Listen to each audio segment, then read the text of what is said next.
It sounds like to reach the level of maturity of what you've just said, you would have made a lot of mistakes.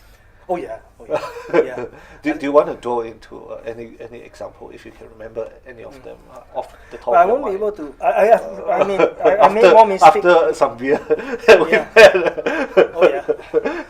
I mean, You know, is there things that you always look at and go, hey, I'm never gonna repeat that again, and I'll become a better leader because of this.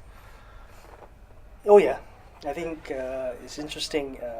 There are many ways of looking at failure. I think failure is not definitely the opposite of success. Failure is part of success.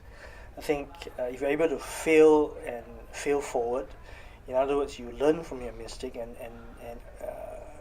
review and get feedback humbly, and then you are able to then slowly change a situation from Easier failure. said than done, isn't it? Yes and no, but it's something that takes practices. That's why you need to fail many times. The real success people are the ones who have failed many times, and it is because they learn to continue despite the failure.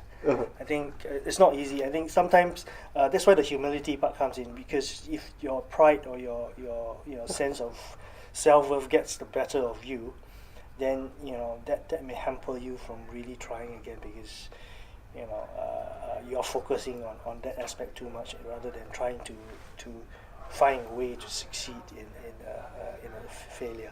And I think this is something that is very predominant in countries like Singapore or even China, where you're especially young people, when you are always put in a situation where either you pass your test or fail.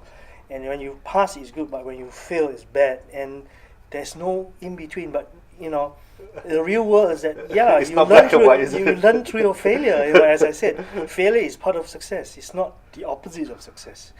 But you need to get it in the right perspective, the right attitude. Then you're able to turn that failure into success. And there are so many examples in history. Edison failed 1,000 times before he invented the light bulb. For me, I failed as a father in many aspects in earlier years, but that helped me reflect upon my failure, and therefore I try to be a better father as I go along with the second child and now with the third child. But I can imagine that I will continue to do so, because every day they are a year older, and whatever I've learned is already yesterday. So I need to learn new things as they grow, and they change. They change by the day, and that's one reality we need to recognize. Things change, circumstances change. Then you don't stop learning, and because you're a success now doesn't mean you won't fail. Okay, because things will turn, will change, and you need to accept the fact that you will come. But hopefully, your experience in the past will help you prevent catastrophic failure as against just failing a bit, and then you are able to then quickly learn and turn things around quickly. And you get better at turning things around quickly, actually.